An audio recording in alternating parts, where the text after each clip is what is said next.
Don't know how this is gonna turn out, but I hope you are not bored. Yeah.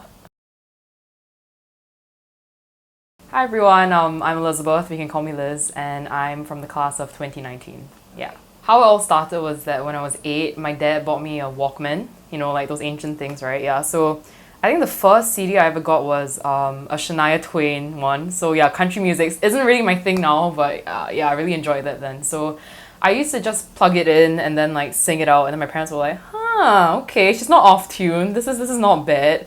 So I kind of got into like the usual route of like church choir, things like that, and I guess I only started taking it seriously in secondary school when I joined the choir. So I was in the alto, so yeah, manly voice, so it fits. So we did that, and then I only started performing music that I really enjoyed in JC. So I found people who could play like guitars, like pianos, things like that, because I can't play anything. So we just started doing like gigs in school and sometimes out of school as well, and like it just, yeah, it just like happened.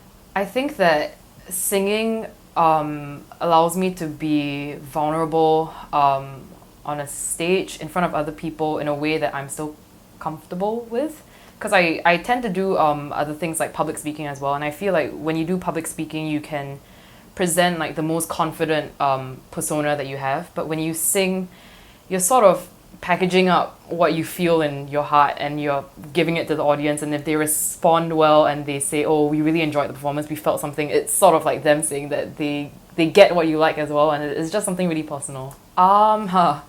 Okay, I just recently started taking up like strength training seriously, and it's just, I don't know, it just brings me so much joy. It's kind of strange to talk about, but it's the thing where strength training goes beyond just aesthetics, and like you're doing it because it makes you feel good, and there's no end goal, so you can never stop progressing, and it's just like that kind of motivation. I think my perspective on Singapore has changed a lot.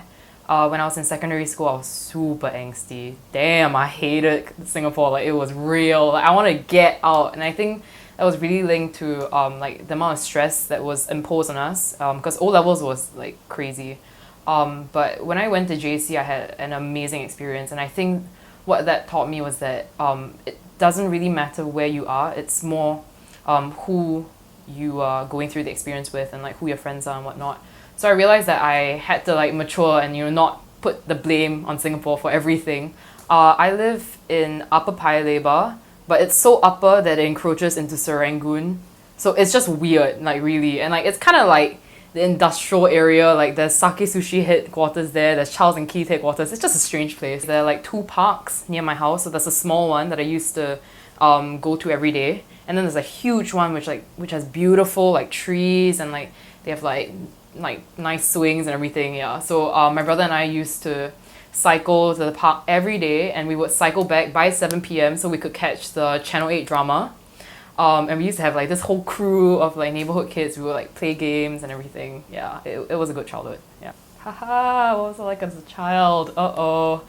Let me just preface this with the fact that I was like really badly bullied by my brother, so I had to take that angst and like transfer it on like somewhere else, aka other people.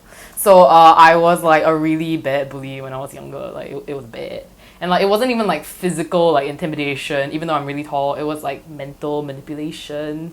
So it's like if I knew someone was really forgetful, I would be like, "Hey, if you do this for me, I'll give you like gummies."